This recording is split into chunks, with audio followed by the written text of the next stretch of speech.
This video will focus on adding a company to your existing database. We are using the BCDA general system to be able to demonstrate this to you, but your system will operate in the same way. To add a company, select the Add button. A drop-down menu will come up. From there, you can select Add a new company. Your list may look different than mine. Scroll down and you will find a company icon, and you'll be able to click on that and add the company. If it does not show up, select down here to click to add a new widget, and then you can select the company icon, and it will now add to your list of templates that you can click on easily when you select the Add button. So let's select company. Under company, a screen will open up, which has company profile and the point of control. Here you can do a number of different things. Today, I'm just going to show you the bare minimum that you need to add to be able to add your company to the system. We will talk about some of the other items, though, as you may choose to have a more comprehensive database, which is what we actually recommend. You can select to add a picture of the company. You can then add the company name. So let's put in Joe's Barber Shop. If there was a business license number, if you happen to know that, you can just put in any number that you want, or the number that's there. But again, it's not necessary for you to add those. Under current status, this is a requirement. So is this an existing company you're adding? A prospect, somebody that may potentially invest in your community? A startup company, some new entrepreneur that has come into your community? Have they relocated out of your community, or potentially they closed? In this case, we will use existing. And then we would here put in the address. Here we would put in the address. Here we would put in the city, British Columbia, and then the postal code. If it's from Alberta or another province or some other state, you can select these in the drop-down menu. If the mailing address is the same, just select mailing address, and it will put in the same information that you've entered under address. Under community name, in your area, in your system, it will show geographic area. In that, you will drop down, for an example, to the areas that you've designated either in your region, if you're a regional function, or in your community. You may have broken down your community into several different geographic areas. In this case, I'm just going to, for ease, just select Caribou 100 Mile House. You will not have an other option. Put in the phone number, the fax number if you have them, a website address if you have them. Here we do recommend, because you can run reports on different NAICS codes, so we do recommend you finding the NAICS code for a business. So to do that, I'm actually going to open a new tab under Google or Chrome or Edge or whatever system it is that you're using.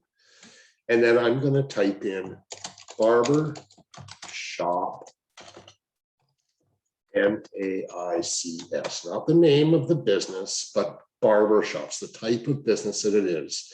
And if it's a restaurant, you would type in restaurant NAICS. If it was a hotel, you would type in hotel NAICS. If it was a manufacturer, you would type in, manufacturing NAICS, and it would give you a variety of different. So in this case, it's a barbershop. So we're adding barbershop NAICS code. It now comes up to say what the barbershop NAICS codes are. So it's 812114. So here we're going to select 81. which is other services. And then it drops down again into 8112, what the heck number did we pick? And 114. So then we're going to go 114. Or sorry, we're going to go 1 because we're going to add yet another level.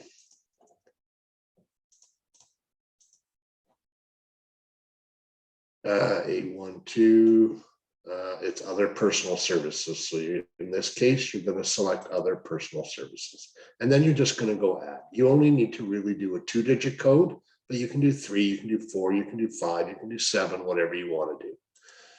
So in this case, we're just going to go add. It's now added. That particular NAICS code is now added to your system. If you know the year established, the type of location, the corporate structure, and all of those things, then you would just go. And again, your system's going to look a little bit different because our system is set up for a link that you can actually have on your websites to allow companies to self-add. And then they can self-add to the BCDA system, which we then import into your system. In this case, this is you adding the company. So now in this particular case, you can tag these. So say you in the future want to be able to run a report or email all of the hair shops in town, all your hairdressers. The NAICS codes are going to sort of be the same, but to make it easier for you to run reports later or to run to send a quick email, tags are the easiest things to use. So in this case, we're going to create a tag and we're going to call it hair salon. And then you would add that. And it will now create that. And from now on, when you type, hair salon will automatically show up for you to be able to add them. I'm going to go save and continue. Under point of control, the primary point of control is the person that you're logged in as. So it would be, if it was John Smith adding this information from the Economic Development Agency, they would select their name would automatically default. You can change this to any other person. For an example, these are BCDA employees. So you can add, you could have picked, I could have picked Ashley to be the primary point of control. In this case, we'll just leave it as my name. And if there's any other contacts assigned to the system, assigned to the company. So in this case, again, maybe I want to assign Ashley and she will also be assigned. That doesn't mean that your other users in the system, if you've got them set at those administrative levels, they will be able to see this company as well. It just points out that you're the primary point of control for this company, and you save and complete. It now pops up with a menu where you can add another company. You can update it if you think you've made a mistake. You can preview their portfolio. You can delete it, which I'm going to do in a second. You can email the company information to somebody else within your organization. Or in this case, you can also add a contact associated with that company.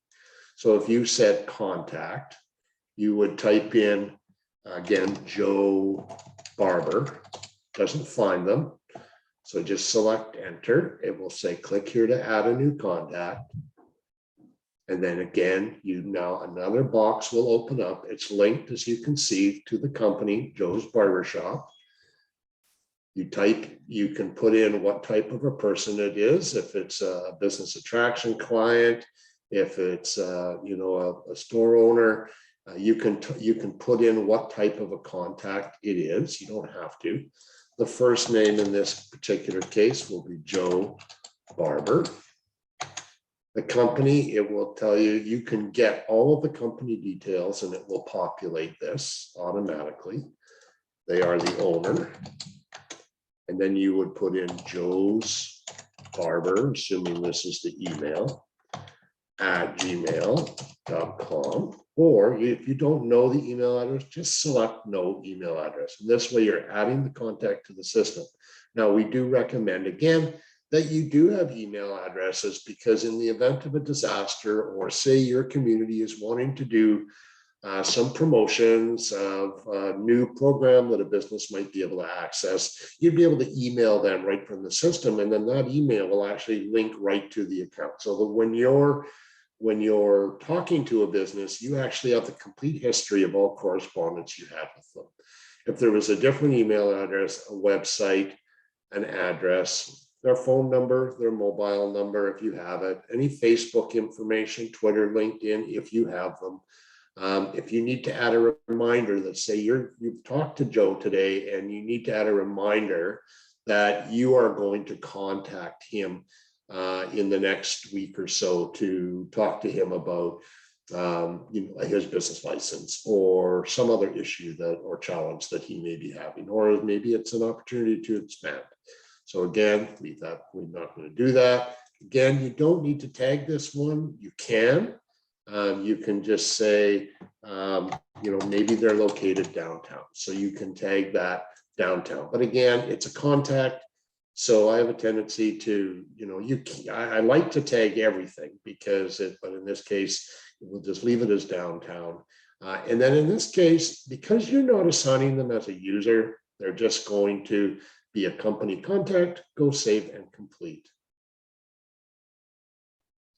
And you're now done, you're complete. Now that company, you can see we've got Joe's Barbershop, we've got the contact who's responsible for that business, and they're the owner.